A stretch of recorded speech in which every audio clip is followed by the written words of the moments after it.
आज बताएंगे आपको एक तलाक की कहानी। एक तलाक की कहानी जिसके समझौते की रकम 5,000 करोड़ है। एक तलाक की कहानी जिसमें जो हुआ है दुबई के शासक, यूएई के प्रधानमंत्री और उप राष्ट्रपति के बीच। एक तलाक जिसमें पेगासस का भी इस्तेमाल हुआ है। एक तलाक जिसका खर्चा सुनकर एक आम आदमी के होश उड़ जाएंगे। नमस्कार, स्वागत करते हैं आप सभी का। आप देख रहे हैं कुंवर टाइम्स। स्वतंत्र पत्रकारिता का साथ दें, चैनल को सब्सक्राइब जरूर करें। ये कहानी है दुबई के शासक, यूएई के प्रधानमंत्री और उपराष्ट्रपति मोहम्मद बिन राशिद और उनकी प्रिंसेस हया के बीच की। इन दोनों के बीच का तलाक हो गया है, जिसकी समझौते की रकम 5,000 करोड़ है, जो कि ब्रिटिश हिस्ट्री में सबसे महंगा तलाक है। लेकिन कहानी यहां तक ऐसे ही नहीं पहुंची है। दुबई के शासक और उनकी प्रिंसेस अक्सर कई मौकों पर एक साथ देखने को नजर आते थे। दोनों की तस्वीरें सामने आती थी, लेकिन तस्वीर दोनों के बीच की खाई को बयान नहीं कर पाती थी। लेकिन एक घटना हुई जिसने इन दोनों के बीच की खाई को बयान कर दिया। घटना जो 2019 में हुई। 2019 के अप्रैल महीने की बात है, जब दुबई की ये प्रिंसेस हया, जो कि मोहम्मद बिन राशिद की छठी बीवी हैं, वो दुबई यूएई छोड़कर भाग गई। भागकर इन्होंने पनाह मांगनी चाहिए जर्मनी से, लेकिन वहाँ से रिस्पॉन्स ना आने के बाद उन्होंने ब्रिटेन से मदद मांगी, जिसके बाद वो ब्रिटेन में ठहरे। ब्रिटेन में 2021 में इनके तलाक का मुकदमा चला। ये भाग गई थी, हमने एक बात बताई आपको। लेकिन भागी सिर्फ यही नहीं थी, भागी इनकी बेटियां भी थीं। जी, बेटियां, एक से ज़्यादा बेटी ने भी भागने की कोशिश की थी। पहली बेटी थी लतीफ़ा, जिसने सबसे पहला प्रयास 2002 में किया। ओमान बॉर्डर पर उन्हें हिरासत में ले लिया गया। उसके बाद 2018 में भारत के समुद्री तट से गिरफ्तार किया गया, यानी कि यूएई छोड़कर भाग गई थी उस वक्त भी। उसके अलावा शम्सा, ये भी इनकी बेटी हैं, ये भी अपनी तरीके से ज़िंदगी जीने की वजह से भागने की कोशिश की, लेकिन इनको भी गिरफ्तार कर लिया गया। उसके बाद से घर में नज़रबंद है। सभी का तर्क ये कि अपनी मर्जी से ज़िंदगी जीना चाहते हैं, इसीलिए चंगुल से आज़ादी चाहते हैं। लेकिन प्रिंसेस हया के साथ ये मामला नहीं है। प्रिंसेस हया का मामला कोई और है। क्या है मामला, जो कि कोर्ट ने भी माना है?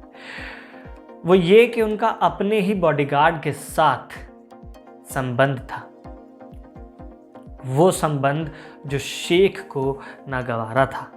वो संबंध जिसके लिए हर पति जिसके खिलाफ होगा। तो असल में क्या हुआ? असल में हुआ यूं कि 2021 में इस मुकदमे में जब फैसला आया, तो फैसले में जजों ने कहा कि 5,000 करोड़ की रकम प्रिंसेस हया को दी जाएगी। इसके लिए बताया भी गया कि इतनी रकम कहाँ और क्यों खर्ची जाएगी। इसमें आधे से ज़्यादा रकम तो बैंक सिक्योरिटी के तौर पर रखी जाएगी। इसके अलावा दुबई की जो पूर्व प्रिंसेस हैं, जिनका तलाक हो चुका है शासक से, हया, उनके बंगले हैं लंदन में और कई जगह, उनके लिए एक अच्छी खासी रकम चाहिए। इसके अलावा क्योंकि दुबई के शासक ने, मोहम्मद बिन राशिद ने, इस प्रक्रिया के दौरान तलाक होने से पहले जब वो ब्रिटेन में थी, तो अपने लोगों को उनके घर के पास प्रॉपर्टी खरीदवाई ताकि वो उन पर नज़र रख सके। पेगासस सॉफ्टवेयर का इस्तेमाल किया, जिससे कि उनके फ़ोन और अन्य चीज़ों पर निगरानी हो सके। पेगासस कंपनी जो कहती है कि हम सिर्फ सरकारों को देते हैं, यहाँ उसकी भी हकीकत सामने आ जाती है। लेकिन ये इस विषय के बारे में कभी और बात करेंगे। लौटते हैं अपने मुद्दे पर। वो ये कि कोर्ट ने कहा कि सबसे ज़रूरी है हया और उनके बच्चों की सिक्योरिटी, क्योंकि अभी तक हमने देखा किस तरीके से पेगासस का इस्तेमाल हुआ और कई हथकंडों से जासूसी और भी कई अन्य तरीक़ों का इस्तेमाल हुआ है। तो इसलिए ये जो रकम दी जा रही है, ये इनकी सिक्योरिटी, सेफ्टी के लिए है। दूसरे नंबर पर बच्चों की पढ़ाई और अन्य खर्चों के लिए ये रकम दी गई है, जिसमें सालाना 100 करोड़ रुपए हर बच्चे की पढ़ाई के लिए खर्च किए जाएंगे। इसके अलावा पालतू जानवरों का खर्चा, जो बड़े बंगले हैं उनकी मेंटेनेंस का खर्चा, इसके अलावा एक नर्स, एक दाई और बुलेट प्रूफ गाड़ियाँ, इन सभी का खर्चा। काफ़ी सस्ता खर्च है। असल में दुबई के शासक उनकी प्रिंसेस, चाहे तलाकशुदा हों या फिर नहीं, लाइफ ऐसी ही होती है। हालांकि कोर्ट ने यहाँ हया को भी फटकार लगाई, फिजूल खर्ची ना करने की सलाह दी।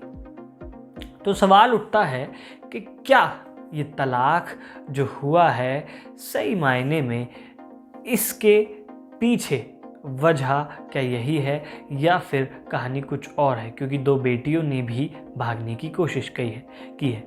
क्या दुबई के शासक के चंगुल से भागने की जो कोशिश है वो सच है या फिर उनका वाकई कोई अफेयर चल रहा था। हालांकि अदालत ने तो अफेयर की बात मानी है। अब देखना ये होगा कि आखिर इस के बाद होता क्या है। हालांकि दुबई के शासक की तरफ से जो लॉयर हैं उन्होंने कहा कि जब कोर्ट ने फैसला कर दिया है तो कहने के लिए कुछ नहीं रह जाता है। इस तलाक की कहानी आपको इसलिए सुनाई ताकि आपको ये पता चल सके कि दुनिया के ताकतवर लोग किस तरीके से अपनी मुट्ठी में सब चीज़ें रखते हैं। मसलन हमारा इशारा पेगासस की ओर है, जो कहती है कि सिर्फ सरकारों को देते हैं पेगासस बनाने वाली कंपनी, लेकिन ऐसा होता नहीं है। इस उदाहरण से आप समझ सकते हैं। इसके अलावा एक आम आदमी अपनी ज़िंदगी में छोटी छोटी ज़रूरतों को पूरी करने के लिए अपना पूरा जीवन गुजार देता है, और यहाँ बुलेट प्रूफ गाड़ियाँ, हर महीने खर्चे के लिए, बच्चों की पढ़ाई के लिए 100 करोड़। और जब हया इस शासक की पत्नी थी तो उनको न जाने कितने ही करोड़ मिलते थे सिर्फ घर के खर्चे के लिए। बाकी आप इस वीडियो के बारे में क्या सोचते हैं कमेंट कर ज़रूर बताएं। किसी सोशल मीडिया प्लेटफॉर्म पर देख रहे हैं तो फॉलो ज़रूर करें, यूट्यूब पर देख रहे हैं तो सब्सक्राइब ज़रूर करें। नमस्कार।